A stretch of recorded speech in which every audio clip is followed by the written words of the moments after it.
Now look at this, guys. This is just a selection of what we're going to use today to feed the animals with.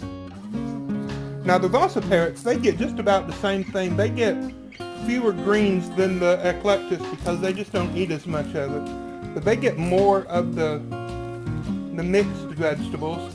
And again, a couple pieces of apple and a couple pieces of papaya and maybe a blueberry or two. And we're going to call that done for them.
Got it.